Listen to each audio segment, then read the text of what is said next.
Hello everyone, स्वागत है आप सभी का अपने यूट्यूब चैनल आरके एकेडमी पर। आज की वीडियो हमारी हिस्ट्री से संबंधित है, जिसमें हम मेडिवल हिस्ट्री को कवर कर रहे हैं। हमने अब तक मेडिवल हिस्ट्री की 3 वीडियोस अपलोड की हैं। होप सो आपने वो वीडियो देख ली होगी और आपको हेल्पफुल भी लगी होगी। हमने जो मेडिवल हिस्ट्री स्टार्ट की है उसमें हमने किया भारत पर इस्लामिक आक्रमण और इस्लाम का उदय। किस तरीके से 3 इस्लामिक आक्रमण भारत पर होते हैं और तीसरे इस्लामिक आक्रमण के बाद भारत में सल्तनत युग का आरंभ होता है, यानी कि सल्तनत पीरियड स्टार्ट हो जाता है, जो कि एक मुस्लिम साम्राज्य था, यानी मुस्लिम सुल्तानों का टाइम था। तो पहली जो हमने इस्लामिक आक्रमण बताया वो मोहम्मद बिन कासिम के नेतृत्व में 712 ईस्वी में भारत पर होता है, जबकि दूसरा जो इस्लामिक आक्रमण था वो महमूद गजनवी के नेतृत्व में होता है, जिसने 17 बार भारत पर आक्रमण किया। तीसरा आक्रमण मोहम्मद गोरी के टाइम पर होता है, यानी मोहम्मद गोरी के नेतृत्व में होता है, जिसने मुख्यतः 3 लड़ाइयां लड़ी थी भारत में। तराइन का पहला युद्ध, दूसरा युद्ध और चंद्रावर का युद्ध। और इन्हीं युद्धों के परिणाम स्वरूप क्या होता है, भारत में सल्तनत युग का आरंभ हो जाता है, यानी कि मुस्लिम सुल्तानों का टाइम स्टार्ट होता है यहीं से ही। तो मोहम्मद गोरी को ही अगर देखा जाए तो संस्थापक उनको माना जाएगा भारत में सल्तनत युग का, क्योंकि उन्होंने अपने ही सेनापति के नेतृत्व में विजित क्षेत्रों को छोड़कर वो अपने गौड़ प्रदेश वापस लौट जाते हैं। उनके सेनापति का नाम क्या था? कुतुबुद्दीन ऐबक। कुतुबुद्दीन ऐबक उनके सेनापति के तौर पर भारत में गुलाम वंश की स्थापना करते हैं और गुलाम वंश का पहले संस्थापक के रूप में माने जाते हैं कुतुबुद्दीन ऐबक। तो सल्तनत युग के संस्थापक अगर किसी को माना जाएगा तो मोहम्मद गोरी है। फिर हम सल्तनत युग कोई एक वंश का शासन यहाँ पे नहीं रहा था। अगर हम सल्तनत युग की बात करते हैं तो इसका टाइम पीरियड था 1206 से लेकर 1526 ईस्वी तक। तो 1206 से स्टार्ट होता है सल्तनत युग और 1526 ईस्वी तक इसका टाइम पीरियड चलता है। तो यहीं से पहला आपका ऑब्जेक्टिव बन जाता है, सल्तनत पीरियड का टाइम क्या था? 1206 से 1526 ईस्वी तक। ठीक है। अब सल्तनत जो युग था इसमें 5 मुख्यतः वंश थे। 5 वंशों से मिलकर बना था सल्तनत युग। 5 वंश कौन कौन से थे? गुलाम वंश। पहला ही वंश कौन सा था? गुलाम वंश, जिसकी स्थापना होती है 1206 में और 1290 तक इनका शासन रहता है, यानी कि 1206 से 1290 तक इनका टाइम पीरियड है गुलाम वंश का। फिर उसके बाद दूसरे नंबर पर जो वंश आता है वो खिलजी वंश था, जिसका टाइम पीरियड था 1290 से लेकर 1320 ईस्वी तक। फिर तीसरा हमारा आता है तुगलक वंश। तुगलक वंश का टाइम पीरियड था 1320 से लेकर 1414 ईस्वी तक। फिर हम देखते हैं सैयद वंश, जो चौथा वंश था सैयद वंश। इसका टाइम पीरियड था 1414 से लेकर 1451 तक। फिर हम देखते हैं लास्ट जो वंश था लोधी वंश था, जिसका टाइम पीरियड था 1551 से लेकर 1526 ईस्वी, जो कि पानीपत का पहला युद्ध था और उसी से ही सल्तनत युग का या लोधी वंश का अंत हो जाता है। तो इस तरीके से 5 वंश आते हैं सल्तनत युग टाइम पीरियड में। इन पांचों को हमने एक छोटी सी ट्रिक के माध्यम से हम कर लेते हैं, क्योंकि कई बार क्रम में लगाने आ जाते हैं ये वंश कि इनको सीक्वेंस में लगाइए। तो इस तरीके से क्वेश्चन आपके बन जाते हैं। तो इस ट्रिक के माध्यम से आप इजीली उसको कर सकते हैं। तो ट्रिक क्या है हमारी? ये गुड़ खातू स्वाद लेकर। क्या है ट्रिक? गुड़ खातू स्वाद लेकर। अब देखिए, गुड़ के ग से क्या बन गया? गुलाम वंश। ख से क्या बन गया? खिलजी वंश। तू से क्या बन गया? तुगलक वंश। स से क्या बन गया? सैयद वंश। और ल से क्या बन गया? लोधी वंश। तो इस तरीके से सीक्वेंस में आप इसको आपको याद करना आसान रहेगा, गुड़ खा तू स्वाद लेकर। ठीक है। गुलाम वंश, खिलजी वंश, तुगलक वंश, सैयद वंश और लास्ट आता है लोधी वंश। तो होप सो आपको याद हो गया होगा इस ट्रिक से। अब देखिए, अगर हम बात करते हैं, हमने जो इनका टाइम पीरियड लिखा है उनको देखकर अगर आपसे पूछा जाए कि सबसे ज्यादा टाइम तक कौन सा वंश था जो सल्तनत युग में रहता है, यानी कि सबसे लंबा टाइम पीरियड किसका था, तो तुगलक वंश का सबसे ज्यादा लंबा टाइम पीरियड था इन 5 वंश में। तो यहाँ से भी ये क्वेश्चन बनता है। और सबसे कम पूछ लिया जाए तो सबसे कम शासन कौन करते हैं? खिलजी करते हैं। तो सबसे लंबे समय तक रहने वाला वंश था तुगलक वंश, सबसे कम समय तक रहने वाला वंश था खिलजी वंश। तो इस तरीके से आपके कुछ क्वेश्चंस यहाँ से बने हैं। आज का जो वीडियो है उसमें हम पढ़ेंगे गुलाम वंश के बारे में डिटेल से। काफी इंपॉर्टेंट है हिस्ट्री का ये पार्ट, याद रखना, इनसे बहुत सारे हर एग्जाम में क्वेश्चन बनते हैं। तो गुलाम वंश के बारे में पढ़ लेते हैं आज हम। देखिए, गुलाम वंश को दास वंश भी बोलते थे और मामलुक वंश भी बोला जाता था। तीनों ही नाम थे इसके, गुलाम, दास या मामलुक वंश, कैसे भी पूछ लिया जाए आपको पता होना चाहिए। तो इस वंश के संस्थापक कौन थे? कुतुबुद्दीन ऐबक थे। कौन थे? दास वंश या गुलाम वंश के संस्थापक कुतुबुद्दीन ऐबक इसके संस्थापक थे। और कुतुबुद्दीन ऐबक कौन थे? गौरी का ये सेनापति था जो अपने विजित प्रदेशों का भार इस पर छोड़कर वापिस अपने देश चला जाता है। तो कुतुबुद्दीन ऐबक ने स्थापना की गुलाम वंश की। इसका टाइम था कुतुबुद्दीन ऐबक का 1206 से लेकर 1210 ईस्वी तक, लगभग 4 साल इसका शासन रहता है कुतुबुद्दीन ऐबक का। क्या किया इसने? लाहौर को राजधानी बनाया। लाहौर जो कि पाकिस्तान में स्थित है फिलहाल, वो जब इंडिया का ही पार्ट था तो उत्तर पश्चिम सीमा पर स्थित था लाहौर। लाहौर पर इन्होंने अपना राजधानी बनाकर लाहौर से ही शासन करना शुरू किया कुतुबुद्दीन ऐबक ने। फिर इसके द्वारा कुछ स्थापना निर्माण किए गए, कुछ भवनों का निर्माण किया गया। तो इसने करवाया, कुतुबुद्दीन का निर्माण शुरू करवाया किसने? कुतुबुद्दीन ऐबक ने। तो कुतुबुद्दीन ऐबक ने कुतुब मीनार का निर्माण शुरू करवाया। कहां पर? दिल्ली में। तो कई बार यहाँ से ये क्वेश्चन बनता है, कुतुब मीनार का निर्माण कुतुबुद्दीन ऐबक ने किसकी याद में करवाया? अब दोनों के नाम सेम लग रहे हैं, कुतुबुद्दीन और कुतुब मीनार। तो कईयों को लगता है कि स्वयं के नाम पर उन्होंने इनका निर्माण करवाया होगा, जबकि ऐसा नहीं था। उसके धर्म गुरु थे बख्तियार काकी। बख्तियार काकी उसके धर्म गुरु थे, उसके गुरु थे। उनके ही याद में इन्होंने क्या किया था? कुतुब मीनार का निर्माण करवाया था। फिर इन्होंने 2 मस्जिद का निर्माण करवाया। कुतुबुल इस्लाम मस्जिद, ये दिल्ली में स्थित मस्जिद है। इसका निर्माण किसने करवाया? कुतुबुद्दीन ऐबक ने। तो यहाँ से सीधा पूछ लिया जाता है, कुतुबुल इस्लाम मस्जिद का निर्माण किसने करवाया? ये कहाँ पर स्थित है? तो दिल्ली में स्थित है। कुतुबुद्दीन ऐबक के द्वारा इसका निर्माण करवाया गया। फिर एक आती है 2.5 दिन का झोपड़ा। ये भी एक मस्जिद ही है, 2.5 दिन का झोपड़ा। इसका निर्माण भी कुतुबुद्दीन ऐबक के द्वारा अजमेर क्षेत्र में करवाया गया था। तो ध्यान रखिएगा, 2.5 दिन का झोपड़ा कहाँ स्थित है? अजमेर में। निर्माण कुतुबुद्दीन ऐबक के द्वारा। अब इसको लाख बख्श की उपाधि दी गई थी। लाख बख्श भी बोला जाता था कुतुबुद्दीन ऐबक को, क्योंकि काफी दानी प्रवृत्ति का व्यक्ति था। दान में ये लाखों रुपए थे वो बांट देता था, इसलिए इसको लाख बख्श के नाम से भी जानते हैं। तो यहाँ से क्वेश्चन बन जाता है कि कौन सा शासक है जिसको लाख बख्श के नाम से जाना जाता है। फिर इसकी मृत्यु हो जाती है 1210 ईस्वी में। चौगान खेलते हुए घोड़े से गिरकर, घोड़े पे बैठकर स्टिक से खेला जाता है ये चौगान का खेल। खेलते हुए इसी क्रम में इसकी घोड़े से गिरकर इसकी मृत्यु हो जाती है 1210 ईस्वी में। इस तरीके से कुतुबुद्दीन ऐबक ने 1206 से 1210 तक शासन किया। दास वंश का संस्थापक था ये। लाख बख्श के नाम से इसको जाना गया। लाहौर को इसने राजधानी बनाया।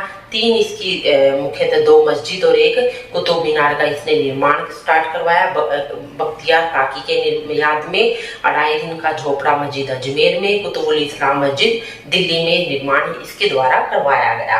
तो इसकी मृत्यु के बाद इसका पुत्र आराम शाह बनता है राजा। थोड़े से टाइम पीरियड के लिए ये बनता है आराम शाह शासक बनता है, जो कि एक निर्बल शासक था, अयोग्य शासक था, जिसकी हत्या किसके द्वारा कर दी गई? इल्तुतमिश के द्वारा इसकी हत्या करके इल्तुतमिश क्या बन जाता है? दिल्ली सल्तनत का सुल्तान बन जाता है, गुलाम वंश का सुल्तान बन जाता है इल्तुतमिश। तो इल्तुतमिश था, ये भी स्वयं एक क्या था? दास था। ठीक है, ये भी क्या था? ये कुतुबुद्दीन ऐबक का दास था इल्तुतमिश। इसलिए इल्तुतमिश को क्या बोला जाता है? दासों का दास बोला जाता है। दासों का दास। दासों का दास क्यों बोला? क्योंकि जो कुतुबुद्दीन ऐबक था ये स्वयं गौरी का दास था, और इल्तुतमिश किसका दास हो गया? कुतुबुद्दीन ऐबक का हो गया। इसलिए अगर पूछा जाए दासों का दास किसे कहा जाता है, तो इल्तुतमिश को बोला जाता है दासों का दास। टाइम इसका शुरू होता है 1210 ईस्वी से और 1236 तक ये सुल्तान बना रहता है गुलाम वंश का, सल्तनत युग का। तो इसने क्या किया? सबसे पहले जैसे ही इसने गद्दी हासिल की, इसने सुल्तान की उपाधि धारण की, यानी कि इसने खलीफा से मान्यता लेकर ये सुल्तान बन गया। अब जब हमने कुतुबुद्दीन ऐबक पढ़ा तो कुतुबुद्दीन ऐबक के बारे में देखा, कहीं उसने सुल्तान की उपाधि धारण नहीं की थी। तो पहला शासक था दिल्ली सल्तनत का इल्तुतमिश, जिसने सुल्तान की उपाधि धारण की। अब इस सुल्तान की उपाधि क्या थी? खलीफा का प्रतिनिधि बनकर ये शासन करते थे, इसी को सुल्तान कहा जाता है। यानी सुल्तान खुद स्वतंत्र नहीं है, वो खलीफा का एक प्रतिनिधि बनकर शासन कर रहा है। तो ये सुल्तान की पदवी थी। वास्तविक संस्थापक बोला जाता है किसको? इल्तुतमिश को, गुलाम वंश का, सल्तनत युग का। वास्तविक क्यों बोला गया? क्योंकि संस्थापक भले ही कुतुबुद्दीन ऐबक था, लेकिन वो केवल 4 साल तक रहा, ज्यादा ध्यान वो दे नहीं पाया। इसके बाद जो भी मुख्यतः डिसीजन थे प्रशासनिक क्षेत्र में या आर्थिक क्षेत्र में, वो सारे इल्तुतमिश के द्वारा की गई। इसलिए वास्तविक संस्थापक की उपाधि किसको दी गई है? इल्तुतमिश को दी गई है। राजधानी इसने क्या की? लाहौर से दिल्ली शिफ्ट कर दी इसने राजधानी, इल्तुतमिश ने। यानी इसने राजधानी कौन सी बनाई? दिल्ली को राजधानी बनाई। इसने प्रशासनिक क्षेत्र में 2 मुख्य काम किए। एक तो इक्ता प्रणाली शुरू की गई। इक्ता प्रणाली किसके द्वारा शुरू की गई? इल्तुतमिश के द्वारा शुरू की गई। इक्ता प्रणाली क्या थी? मुख्यतः प्रांतों की तरह ही थी। जैसे आजकल हमारे स्टेट्स होते हैं, ऐसे उस टाइम पर इक्ता होते थे। इक्ताओं के अधीन गांव होते थे। किसी इक्ता में 40 से 50 तक गांव थे, किसी में थोड़ा बड़ा इक्ता था तो उसमें कुछ ज्यादा गांव हो जाते थे। तो उन्हीं को इक्ता प्रणाली कहा गया। यानी इक्ताओं में इसने अपने साम्राज्य को बांट दिया था। तो इक्ता प्रणाली की शुरुआत किसके द्वारा की गई? इल्तुतमिश के द्वारा की गई। फिर तुर्क-ए-चहलगानी, ये एक तुर्क-ए-चहलगानी, ये भी एक संस्था थी। यानी ये क्या था? तुर्क-ए-चहलगानी 40 सरदारों, तुर्क सरदारों का यह एक समूह था।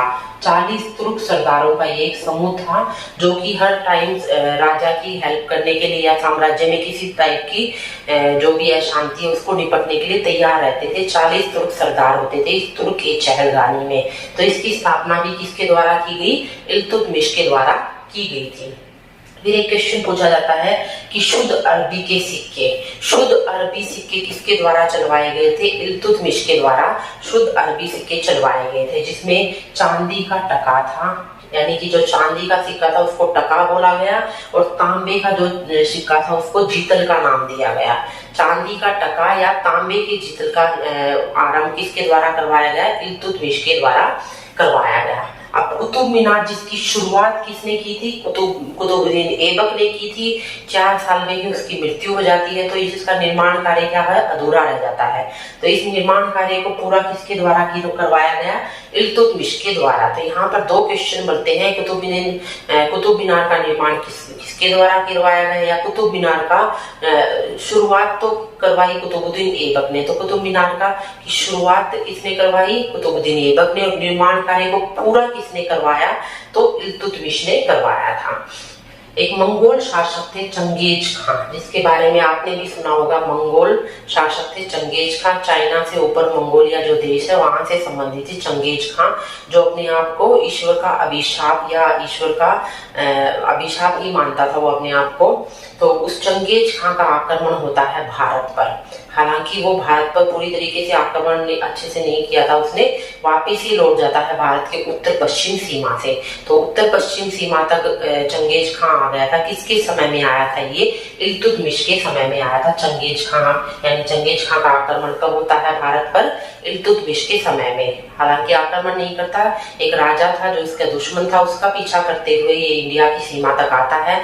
और जो राजा इंडिया से शरण मांगने यानी इल्तुतमिश से शरण मांगने आता है उसको ये मना करता है इल्तुतमिश। इसी वजह से चंगेज खान भारत पर आक्रमण नहीं करता है। तो मंगोल शासक चंगेज खान भारत की सीमा तक किसके शासनकाल में पहुंचा था? इल्तुतमिश के शासनकाल में। अब इल्तुतमिश की जब मृत्यु होती है, उससे मृत्यु से पहले अपने उत्तराधिकार के रूप में वे अपनी बेटी रजिया सुल्तान को अपना उत्तराधिकारी बनाता है। क्योंकि इसके सभी बच्चों में इसको रजिया सुल्तान सबसे योग्य लगी, तो उसने उसको उत्तराधिकार मान लिया। और उसके बाद उसकी जब मृत्यु होती है तो जो पुरुष प्रधान समाज होने की वजह से रजिया सुल्तान को गद्दी नहीं दी जाती है। कौन गद्दी पर बैठता है? रकुद्दीन फिरोज। वैसे इसका नाम ज्यादा ध्यान आपको नहीं रखना, थोड़ा सा ध्यान रख ले। वैसे रकुद्दीन फिरोज गद्दी पर बैठता है, लेकिन रजिया सुल्तान जो एक योग्य शासिका थी वो इसको हटा के 1236 से 40 तक उसका शासन रहता है। 4 साल तक रजिया सुल्तान का। तो रजिया सुल्तान गद्दी पर बैठने वाली पहली मुस्लिम शासिका थी, या पहली महिला शासिका बोला जाए तो भी सही है। कौन थी? रजिया सुल्तान। कब राजगद्दी पर बैठती है? 1236 ईस्वी में। और कब तक उसका शासन चलता है? 1240 तक। तो ये ध्यान रखेंगे क्योंकि पहली मुस्लिम शासिका थी, पहली महिला शासिका थी, तो ये इंपॉर्टेंट हो जाता है।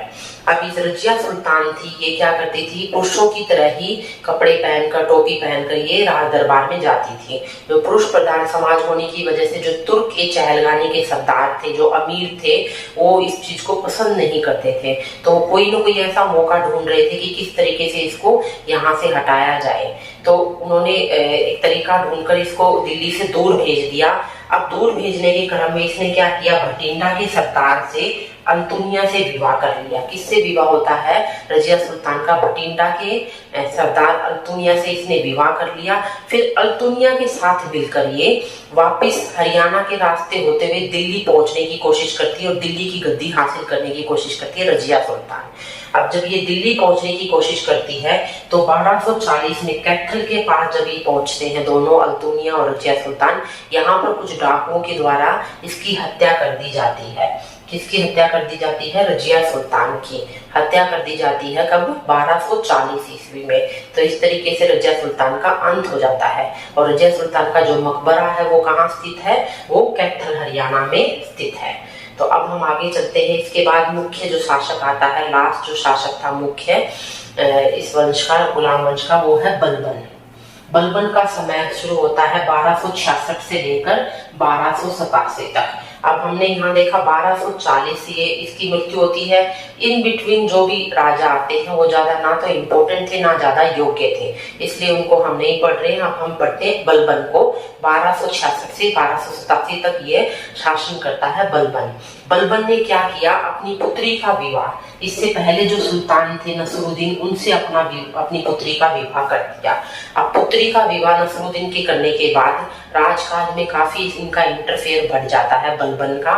इसके बाद धीरे धीरे ये ही पूरी शासन को, व्यवस्था को अपने अधीन कर लेते हैं। कौन? बलबन। बलबन को नसरुद्दीन ने कौन सी उपाधि दी थी? उलूग खां की उपाधि दी थी बलबन को। किसने? नसरुद्दीन ने, सुल्तान नसरुद्दीन ने। तो ये भी पूछा जाता है कि उलूग खां की उपाधि किसको दी गई थी? बलबन को दी गई थी। बलबन क्योंकि जब राजा बनता है तो काफी सारे उसके पास चुनौतियां होती है, क्योंकि जो इसके पहले के राजा थे वो सारे अयोग्य थे। अब इतने बड़े राज्य पर शासन करने के लिए उसको एक अच्छी सेना की जरूरत थी, एक अच्छी नीति की जरूरत थी। तो उसने एक रक्त व लोह की नीति अपनाई थी। तो पूछा जाता है यहाँ से क्वेश्चन, रक्त व लोह की नीति किसके द्वारा अपनाई गई? तो बलबन के द्वारा अपनाई गई। अब इस नीति में क्या था? नाम से पता चल रहा है, लोह यानी तलवार व रक्त के बल पे, यानी मार काट के बल पर इसने पूरे साम्राज्य पर अधिकार कर लिया था, रक्त व लोह की नीति के थ्रू। जो तुर्क के चहलगानी, जिसकी शुरुआत इल्तुतमिश के द्वारा की गई थी, उसका अंत कर दिया गया, यानी इसको समाप्त कर दिया गया तुर्क के चहलगानी को बलबन के द्वारा। तुर्क के चहलगानी जिसमें 40 तुर्क सरदार होते थे, इसको लगा कि इनकी वजह से क्या है कि पूरा शासन व्यवस्था अच्छे से नहीं चल पा रही है, तो इस तुर्क के चहलगानी का अंत कर दिया गया। किसके द्वारा? बलबन के द्वारा कर दिया गया। अब बलबन ने, क्योंकि बहुत सारी सेना की जरूरत थी इस बलबन को पूरे साम्राज्य पे अधिकार करने के लिए, तो इसने एक सैन्य विभाग का निर्माण करवाया जिसका नाम था दीवान ए अर्ज। तो ये क्वेश्चन इंपॉर्टेंट बन जाता है और यहाँ से क्वेश्चन पूछा जाता है, एक नए सैन्य विभाग का निर्माण किसके द्वारा करवाया गया? बलबन के द्वारा करवाया गया। या सैन्य विभाग को किस नाम से जाना जाता है? तो दीवान ए अर्ज के नाम से जाना जाता है सैन्य विभाग को, जिसका निर्माण करवाया गया बलबन के द्वारा। अब बलबन ने दो प्रमुख प्रथा शुरू की थी, सिजदा और पापोस। क्या प्रथाएं थी ये? सिजदा यानी कि सिर झुकाकर सलाम करना, अभिवादन करना। पापोस का मतलब होता है पैर छूकर, पैर को चूमकर अभिवादन करना। तो इन सिजदा व पापोस दो प्रथा थी। इनकी शुरुआत किसके द्वारा करी गई थी? इसकी शुरुआत बलबन के द्वारा करवाई गई थी। एक पारसी त्योहार था नौरोज त्योहार, पारसियों का प्रमुख त्योहार था नौरोज। इसका आरंभ भी बलबन के द्वारा करवाया गया था। अब जो मंगोलों के आक्रमण जो किसके टाइम पर शुरू हुए थे? इल्तुतमिश के समय पे शुरू हुए थे। वो आक्रमण बढ़ गए थे इंडिया पर। इन्हीं आक्रमणों से बचने के लिए बलबन ने क्या किया था? भारत की उत्तर पश्चिम सीमा पे, मैंने आपको बताया उत्तर पश्चिम सीमा ही असुरक्षित थी, तो इस उत्तर पश्चिम सीमा पर इसने किलों के निर्माण करवाए, जिसमें रोहतासगढ़ का किला भी एक प्रमुख किला था, जिसका निर्माण किसके द्वारा करवाया गया था? बलबन के द्वारा करवाया गया था। अब एक और पॉइंट है इसमें, अमीर खुसरो व अमीर हसन। ये दो राज दरबारी कवि थे जो बलबन के दरबार में रहते थे, अमीर खुसरो, अमीर हसन। अमीर खुसरो का नाम आपने सुना होगा। अमीर खुसरो लगभग 8 सुल्तानों का समय देखता है दिल्ली सल्तनत काल में। तो ये दोनों अमीर खुसरो, अमीर हसन इसके राज दरबारी कवि थे बलबन के। अब 1287 तक ये रहता है, तो लगभग 3 साल ऐसे ही कुछ राजा आते हैं। कैकोबाद करके राजा आता है जो 1287 से 90 तक बनता है। उसके बाद कैकोबाद के बाद अंतिम शासक हमारा जो इस सल्तनत युग का है, अंतिम शासक सल्तनत युग का है, वो तो उसका नाम था क्यूमर्स। तो ध्यान रखेंगे, क्यूमर्स क्या था? सल्तनत युग गुलाम वंश का अंतिम शासक था। किस वंश का? गुलाम वंश का अंतिम शासक था। 1290 ईस्वी में इसकी हत्या करके किसका वंश की स्टार्ट कर दिया जाता है? खिलजी वंश की स्थापना कर दी जाती है क्यूमर्स की हत्या करके। तो लास्ट शासक कौन था गुलाम वंश का? क्यूमर्स था। अगली वीडियो में हम खिलजी वंश को अच्छे से पढ़ेंगे। आज की वीडियो हमारी गुलाम वंश से ही संबंधित थी। तो थोड़ा सा आप 1-2 बार अगर इन वीडियो को देखेंगे आपको अच्छे से चीजें समझ में आ जाएंगी। तो एक बार हम बलबन को रिवाइज कर लेते हैं। बलबन ने अपनी पुत्री का विवाह सुल्तान नसरुद्दीन से किया था। रक्त व लोह की नीति अपनाई। तुर्के चैलगानी का अंत कर दिया इसने नया सैन्य विभाग से दीवाने अर्ज की स्थापना करी। इसको उलुग खां के नाम से भी जाना जाता है। एक सिजदा पाबोस की प्रथा थी, इसने वो चलाई। साथ में ही पारसी त्योहार था नवरोज, उसकी भी स्थापना यानी उसका भी आरंभ इसके द्वारा किया जाता है। तो गुलाम वंश का अंतिम शासक कौन होता है? क्यूमर्स होता है। तो इस तरीके से आज की वीडियो में हमने सल्तनत युग का थोड़ा सा देखा, साथ में ही गुलाम वंश को हमने डिटेल से किया है। जो भी गुलाम वंश के मुख्य राजा थे, सुल्तान थे, उनके बारे में हमने पढ़ लिया। नेक्स्ट वीडियो खिलजी वंश से संबंधित होगी। Thank you for watching this. Hope so आपको वीडियो अच्छी लगी होगी।